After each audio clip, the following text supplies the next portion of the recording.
Akkam jirtu kabajamtoota hordoftoota chaanaalii Qubeensaayit oduuwwan biyya keessaa fi idil addunyaa bal'inaan qabannee dhufneerra. Hanga xumuraatti nu waliin turaa. Qophii keenya kanaan yoo bohaartan laayik gochuu, hiriyoota keessaniif sheer gochuu fi oduuwwan yeroo hundaa akkasiin ga'aniif subscribe gochuu hin dagatina. Amma dursa oduu ijoom. TPLF hiriira Finfinneetti waamame Tigraay irratti waraana labsuuf kan yaadamedha jechuun mormii cimaa dhiyeesseera. Caffeen Oromiyaa boru yaa'ii idilee 11ffaa isaa ni gaggeessa. Wixineewwan labsii baajataa fi muudamni abbootii seeraas ni dhiyaata. Mariin biyyoolessaa guyyaa 3 boodas hojii jalqabuu dhabuusaa fi hirmaattota gidduutti komiin hammaachuu isaa ibsame. Abdul Fattah al-Burhaan Asmaraatti Isaayyaas Afwerqii waliin dhimma nageenyaa fi gamtaa mormittootaa irratti mari'atan. Itoophiyaan qamadiin of danda'eera osoo jettu dooniin Ameerikaa toonii 47,000 ol feetee gara Itoophiyaatti deemaa jirti. Godina Harargee lixaa fi hongeen midhaan mancaasee uummata rakkisaa jiraachuunis beekameera. Amma oduu bal'inaan. Dubbii himaan TPLF obbo Mikaa'el Asgidoom hiriira Finfinneetti adoolessa 11 godhame ilaalchisee ibsa kennaniin mormii cimaa dhiyeessaniiru. Obbo Mikaa'el akka jedhanitti hiriirri kun Tigraay irratti waraana ifa ta'e banuuf dugugiinsa sanyii gaggeeffamaa ture itti fufsiisuu fi uummata Tigraay gidduutti qoqqodiinsa uumuuf kan karoorfamedha jedhu. Akkasumas hiriirri kun mootummaa naannoo Tigraay akka diigamuu fi uummatni buqqa'ee jiru gara qe'eetti akka hin deebineef kan yaadamedha jedhan. Dubbii himaan kun hiriira kana akka labsii waraanaatti kan fudhatan yoo ta'u, uummatni Tigraay Finfinnee jiruu fi hawaasni idil addunyaa dhimma kana akka hubatus waamicha taasisaniiru. Hiriirri kun kan waamame mana marii nagaa fi jijjiirama Tigraay jedhamuun TPLF hiriirri kun sochii mootummaan federaalaa harka keessaa qabuu fi TPLFin siyaasa naannichaa keessaa cinatti dhiibuun garee haaraa uummata Tigraay biratti fudhatama hin qabne uumuuf kan karoorfatamedha jedha.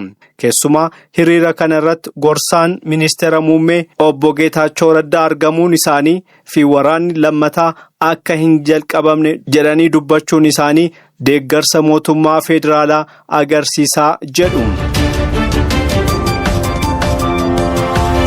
Afayaayin Caffee Oromiyaa Aadde Saadaa Abdurrahmaan akka beeksisanitti yaa'iin idilee 11ffaa Caffee Oromiyaa boruu adoolessa 12 sa'aatii 3 irraa eegalee Adaamaatti ni gaggeeffama.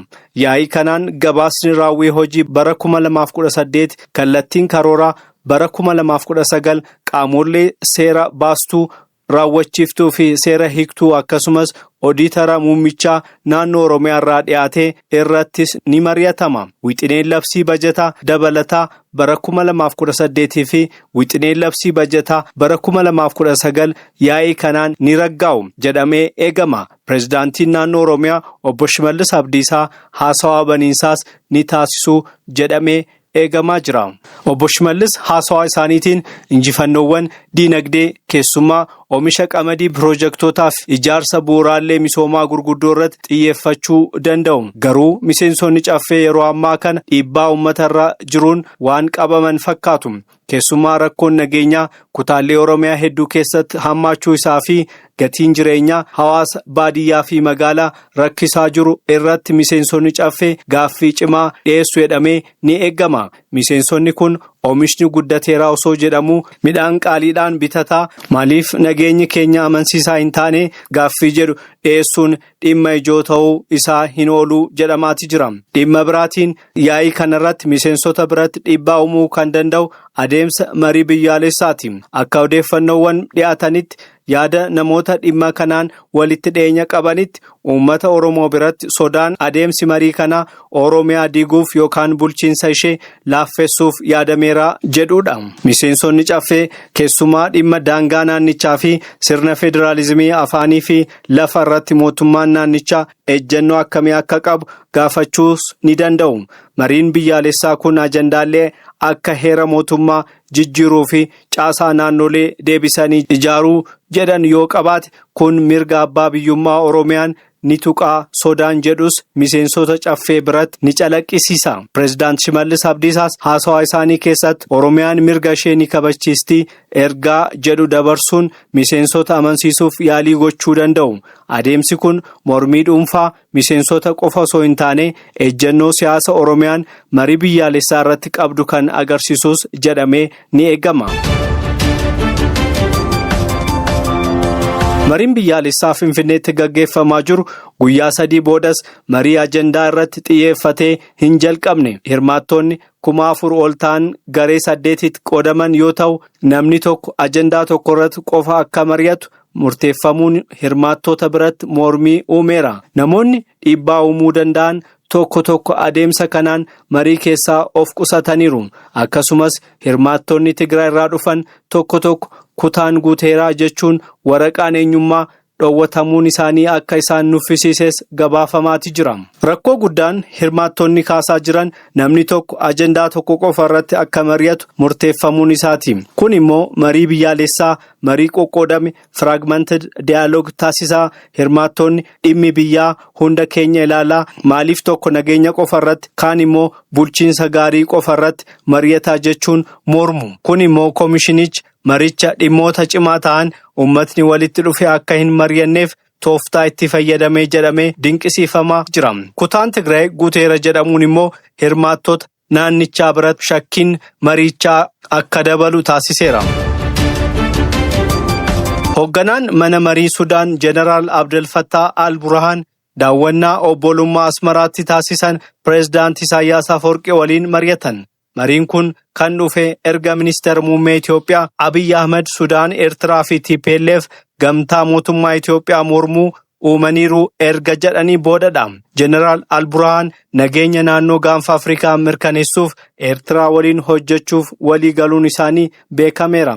Sudaanii fi Eertiraan hariiroo isaanii cimsachuun isaanii Itoophiyaan naannoo gaanfa Afrikaa keessatti kophaatti haftuu dandeessi jedhamee sodaatamaatti jira. Eertiraan dhimma Sudaan keessatti harka qabaachuun ishee dhiibbaa Itoophiyaan naannicha irratti qabdu akka gad bu'u taasisaas jedhameera.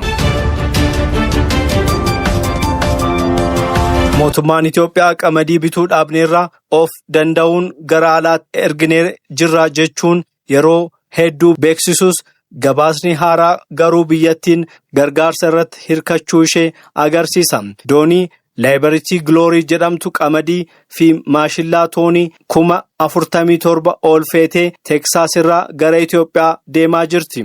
USAID'n akka gabaasetti biyyattiin bara 2018 keessa qamadii toonii miiliyoona 1.4 ol galchuun ishee beekameera. Kunis hanqina roobaa fi gatiin galteewwan qonnaa dabaluudhaan kan dhufe ta'us danda'a jedhamaati jira. Oduuma wal fakkaataatiin godina Harargee lixaa aanaa Gammachiis keessatti roobni yeroo isaa eeggate dhabamuun midhaan facaafame guutumaatti manca'eera. Jiraattonni akka jedhanitti beelladoonni margaa fi bishaan dhabuun du'aati jiru. Rakkina kanaan osoo jiru bulchiinsi aanichaa buusii humnaan olii nu kaffalchiisaa jira jechuun komii isaanii dhiyeessaniiru. Haaluma wal fakkaatuun Baalee Bahaa aanaa Saawonaa keessattis bishaan jarikaana tokko birrii 60 hanga 80tti gurguramaa jiraachuun uummata rakkisaa akka jirus gabaasamaatti jira. Rogeessi biyya Hindii Sonaan Wangichaak sirna barnoota biyyattii keessatti jijjiirama fiduuf guyyoota 20f hiriira lagannaa nyaataa taasisaa ture. Haala fayyaa isaa hammaachuun humna poolisiitiin gara hospitaala geeffameera. Rogeessi kun Yo'aan Du'ees Ekerankoo mormii kiyya itti fufa jechuun qabsoo isaa beeksiseera. Kabajamtoota hordoftoota keenyaa oduuwwan kan har'aaf qabannee dhufne kunneen turani. Odeeffannoo dabalataaf chaanaalii keenya hordofuu itti fufa. Yaada keessan koomentii jalatti nuuf barreessa. Chaanaalii Qubeen Saayit jedhamu kanas sabskiraayib gochuun maatii nuuf ta'a. Laayikii fi sheer gochuunis nu jajjabeessa. Nagaan tura.